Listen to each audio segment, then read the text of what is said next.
অপত্য স্নেহ। রাজনীতিতে অপত্য স্নেহের পরিণতি কি ভয়ঙ্কর হতে পারে সেই উদাহরণ যেন বাংলার রাজনীতি এই মুহূর্তে।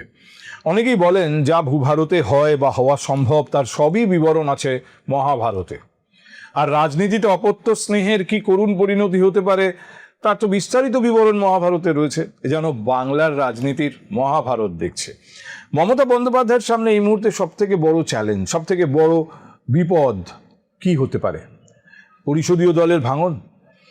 দেখুন, আমি অন্তত মঙ্গলবার পর্যন্ত মমতা বন্দ্যোপাধ্যায়ের দলের যে চেহারা দেখেছি, মমতা বন্দ্যোপাধ্যায়ের মঙ্গলবারের ধর্নাটার দিকে আমি তাকিয়েছিলাম এই জন্য বিশেষ করে। এরপরে আমার মনে হয়েছে যে একটি বিষয়ে কোথাও আলোচিত হচ্ছে না, কিন্তু সেটা মনে হচ্ছে সেটা সত্যি। এবং সেটা যদি সত্যি হয়, মমতা বন্দ্যোপাধ্যায়ের কাছে, তার দলের কাছে এই মুহূর্তে সব থেকে বড় রাজনৈতিক চ্যালেঞ্জ বোধহয় সেটাই। আমি এটা নিয়ে বিস্তারিত কথা বলবো আপনাদের সঙ্গে। তার আগে যেটা উল্লেখ করতে চাই, আজ সকালেও আমি এক রাজনৈতিক বিশ্লেষকের সঙ্গে টেলিফোনে কথা বলছিলাম। আমাদের আলোচনাটা এই জায়গা থেকে আমি শুরু করেছিলাম যে দেখুন, মমতা বন্দ্যোপাধ্যায়ের রাজনৈতিক ভুল, এটা নিয়ে আলোচনা করতে হচ্ছে। আমি কতবার কত জায়গায় বলেছি যে 2006-এর পর থেকে মমতা বন্দ্যোপাধ্যায়ের বিভিন্ন রাজনৈতিক স্টেপ, সে সিঙ্গুরে বলুন, নন্দীগ্রামে বলুন, জঙ্গলমহলের পরিস্থিতি নিয়ে বলুন, একাধিক রাজনৈতিক পদক্ষেপ, এমনকি ক্ষমতায় আসার পর থেকেও আপাতভাবে যেটা মনে হয়েছে যে তিনি ঠিক করলেন না, এটাতে তার অসুবিধা হবে, পরবর্তীতে দেখা গেছে না, তিনি যেটা করেছেন তাতে তার দলের সুবিধা হয়েছে। আমি রাজ্যের মানুষের এসবের মধ্যে যাচ্ছি না। রাজনৈতিকভাবে তৃণমূল কংগ্রেস ডিভিডেন্ড পেয়েছে, কোনো পদক্ষেপ ভুল করেননি তিনি। সেই মমতা বন্দ্যোপাধ্যায় এত বড় ভুল করলেন, এত রকম সমস্যা দলের মধ্যে, এত বড় ভাঙন দলের মধ্যে, এত অসহিষ্ণুতা, এত ক্ষোভ, তিনি টেরই পেলেন না। মানুষ সরে গেছে তার দলের পাশ থেকে, তিনি বুঝতে পারলেন না। খুব অবাক লাগছে।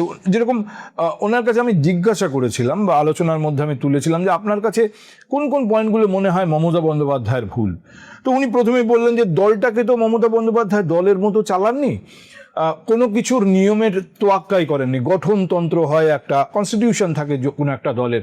এখন আমি প্রশ্ন তুলেছিলাম, নির্বাচন কমিশনের কাছ থেকে যখন স্বীকৃতি পেতে হয় সেখানে সবই জমা দিতে হয়। তো উনি বললেন যে সেরকম একটা কিছু করেছিলেন, তৈরি করেছিলেন অজিত পাঁজা, কিন্তু পরে অজিত পাঁজাই বলেছেন যে কংগ্রেসের গঠনতন্ত্র নকল করে একটা মোটামুটি বানিয়ে দেওয়া হয়েছিল ইলেকশন কমিশনে জমা দেওয়ার জন্য। পরবর্তীতে সেটা নিয়ে কেউ মাথাও ঘামায়নি, তা কোথাও ছাপানোও হয়নি, মানে তার আলাদা করে আর কোনো স্বীকৃতি ছিল না। দল মমতা বন্দ্যোপাধ্যায় যা বলবেন সেভাবে চলবে, তিনিই শেষ কথা। এবং মমতা বন্দ্যোপাধ্যায়ের সতর্ক দৃষ্টি ছিল, যেটা দ্বিতীয় পয়েন্ট হিসেবে উনি উল্লেখ করেছিলেন, যে দলে যেন কোনো দ্বিতীয় পাওয়ার সেন্টার তৈরি না হয়। দেখুন, এই ধরনের দল যা কোনো একজন রাজনৈতিক ব্যক্তি তার নিজের একক ক্যারিশমায় তৈরি করেন, তার মধ্যে এই জিনিস থাকেই।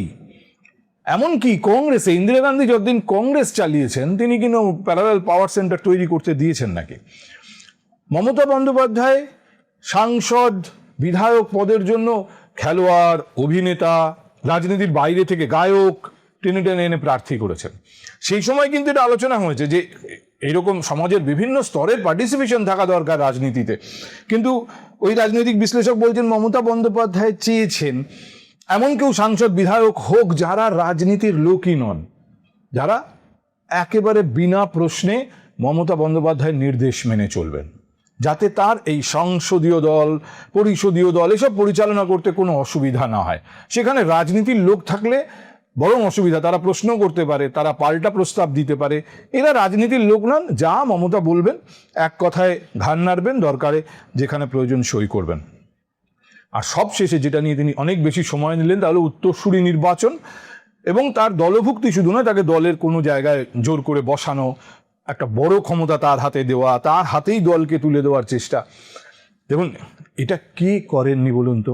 এই অপত্য স্নেহ একজন রাজনীতিবিদের, মানে মমতা বন্দ্যোপাধ্যায়ের মাপের একজন রাজনীতিবিদের রাজনৈতিক দূরদৃষ্টিকে আচ্ছন্ন করে দিতে পারে, নষ্ট করে দিতে পারে। এর আগে কিন্তু আমরা এরকম উদাহরণ অনেক দেখেছি। ইন্দিরা গান্ধী, সঞ্জয় গান্ধীর কোনো কুকর্ম বা তার কোনো ফেইলিওর ইন্দিরা গান্ধীর চোখে পড়েনি। বালা সাহেব ঠাকরে, উদ্ধব ঠাকরেকেই তিনি উত্তরসূরি মানবেন বা তার হাতেই দিয়ে যাবেন ব্যাটন। এইচডি দেবগৌড়া, তার ছেলে কুমারস্বামীও রাজনীতিতে ব্যর্থই বলতে হবে। মায়াবতী, তিনি তার ভাইপোকে নিয়ে চেষ্টা করেছেন। লালু প্রসাদ যাদব, করুণানিধি, মুলায়ম সিং এর ক্ষেত্রে একমাত্র আমি বলবো যে কিছুটা অখিলেশ প্রমাণ করেছেন নিজেকে। এখনো পর্যন্ত বিরোধী দল হিসেবে সেখানে সমাজবাদী পার্টি উত্তরপ্রদেশে, এমনকি যোগী আদিত্যরাজের রাজত্বেও যথেষ্ট একটা অবস্থান তৈরি করে রেখেছে। কিন্তু এইরকম উদাহরণ তো ভর্তি সারা ভারতে এই ধরনের দলের ক্ষেত্রে। শরদ পাওয়ারের কথাই ভাবুন, সেখানেও তো দলের সিম্বল অন্য লোকের অজিত পাওয়ারের হাতে চলে গিয়েছিল। এখন অভিষেক কোথায় আলাদা? অভিষেক কি করেছিলেন? অভিষেক একটা ম্যানেজমেন্ট কোম্পানিকে এমপ্লয় করেছিলেন। দলের প্রকৃত নিয়ন্ত্রণ ওই আইপ্যাকের মাধ্যমে তিনি নিজের হাতে নিয়ে নিয়েছিলেন। এইখানেই তো অভিষেক অন্যদের থেকে একটু আলাদা হয়ে গিয়েছিলেন। রাজনীতি নয়, সেখানে সম্পূর্ণ কর্পোরেট সিস্টেম চলতো, এবং যার জন্য এত ক্ষোভ। আজকে যারা ক্ষোভ দেখাচ্ছেন তারা কিন্তু এই জন্য ক্ষোভ দেখাচ্ছেন। না হলে আজকে মমতা বন্দ্যোপাধ্যায় ফেসবুক লাইভ করে বলছেন পয়সা দিয়ে বিজেপি ভাঙিয়ে নিচ্ছে আমার দলের বিধায়ক, পয়সা দিয়ে এবং ভয় দেখিয়ে। তো পয়সা দেখিয়ে, ভয় দেখিয়ে অন্য দলের বিধায়ক ভাঙিয়ে নেওয়া, এটা তো মমতা বন্দ্যোপাধ্যায় সব থেকে বেশি করেছেন। এমনকি কংগ্রেসের একজন কংগ্রেসের টিকিটে জিতে এসেছিল, সেই বিধানসভায়ও মমতা বন্দ্যোপাধ্যায় একজন কংগ্রেসকেও রাখতে দেননি, তাকেও নিয়ে এসে তৃণমূল কংগ্রেসে জয়েন করিয়েছেন। কিন্তু দেখুন, যতক্ষণ না আর একটা ভোট হচ্ছে এবং সেখানে মমতা বন্দ্যোপাধ্যায় বা তার দলের জনসমর্থন কমছে, আমরা চোখের ওপর দেখছি, ততক্ষণ পর্যন্ত কিন্তু একথা বলা যাবে না যে মমতা বন্দ্যোপাধ্যায় বা তার দলের ভোট নেই। হিসাব অনুযায়ী 40-41% ভোট এখন তৃণমূল কংগ্রেসের আছে, শেষ যে ভোটটা সেই ভোট অনুযায়ী। যখন আরেকটা বড় ভোট হবে, সেটা পঞ্চায়েত ভোট হতে পারে, কর্পোরেশন লেভেলের বিভিন্ন কর্পোরেশনের ভোটের রেজাল্টগুলো সামনে আসার পরে বোঝা যেতে পারে, মানে রাজ্যব্যাপী একটা ভোট হওয়া দরকার। সেই ভোটের ফলাফল থেকে যদি দেখা যায় তৃণমূল কংগ্রেস ওই কমতে কমতে সিঙ্গেল ডিজিটে চলে গেছে, তখন বলা যাবে যে রাজ্য রাজনীতিতে জনসমর্থনের ভিতের দিক থেকেও তৃণমূল কংগ্রেস সংখ্যালঘু হয়ে গেছে। কিন্তু এখনো পর্যন্ত সেটা বলা যাবে না। তবে যেটা বলা যাচ্ছে না একই সঙ্গে, তা হলো মমতা বন্দ্যোপাধ্যায় কি শারদ পাওয়ারের মতো অন্য সিম্বল নিয়ে লড়বেন শেষ পর্যন্ত? তার দলের বা জোড়া ফুলের সিম্বলের বিরুদ্ধে মমতা বন্দ্যোপাধ্যায়কে না ক্যাম্পেইন করতে হয়? এই ব্যাপারটা একটা আনসার্টেনিটির মধ্যে রয়েছে। বলা হচ্ছিল যে মঙ্গলবারই চিঠিপত্র ইত্যাদি জমা পড়ে যাবে বিধানসভায়, কিন্তু বিধানসভায় মঙ্গলবার মাননীয় স্পিকারই ছিলেন না। কুণাল ঘোষ একটা চিঠি নিয়ে গিয়েছিলেন, সেই চিঠিতে কি আছে আমরা জানি না, কিন্তু সেই চিঠিও তিনি জমা দিতে পারেননি। মমতা বন্দ্যোপাধ্যায়ের সব থেকে কাছের মুখ কুণাল ঘোষ এখন, আর মমতা বন্দ্যোপাধ্যায়ের সব থেকে দূরের মুখ ঋতব্রত। আমি পরিষদীয় দলের কথা বলছি। কুণাল ঘোষও জিতে এসছেন, ঋতব্রতও জিতে এসছেন। সব থেকে কাছে রয়েছেন কুণাল, সব থেকে দূরে রয়েছেন ঋতব্রত। কিন্তু ইন্টারেস্টিং হচ্ছে, এরা দুজনেই এক সুরে বলছেন মমতা বন্দ্যোপাধ্যায় আমাদের নেত্রী, একদম এক সুরে বলছেন। মমতা এখনো অনর অভিষেককে নেতৃত্বে রাখতে। এই অভিষেককে নেতৃত্বে রাখতে গিয়ে মমতা বন্দ্যোপাধ্যায় কি আর একটা বড় ভুল করছেন? এইটা এই মুহূর্তে আলোচনার বিষয় হতেই পারে, রাজনৈতিক বিশ্লেষকদের বিশ্লেষণের বিষয়, গবেষণার বিষয় হতে পারে। দেখুন, মঙ্গলবারের ধর্নায় কুণাল ঘোষ কিন্তু ছিলেন না, এসেছিলেন মমতা বন্দ্যোপাধ্যায়ের সঙ্গে, বুড়িটা তিনি ছুঁয়েছেন, কিন্তু সেখান থেকে তিনি চলে যান। মনে রাখতে হবে, মঙ্গলবারের ধর্নাটা কিসের বিরুদ্ধে, কার বিরুদ্ধে প্রতিবাদ? অভিষেকের ওপর আক্রমণের বিরুদ্ধে প্রতিবাদ। অভিষেকের ওপর আক্রমণের বিরুদ্ধে প্রতিবাদে কুণাল ঘোষ পার্টিসিপেট করলেন না।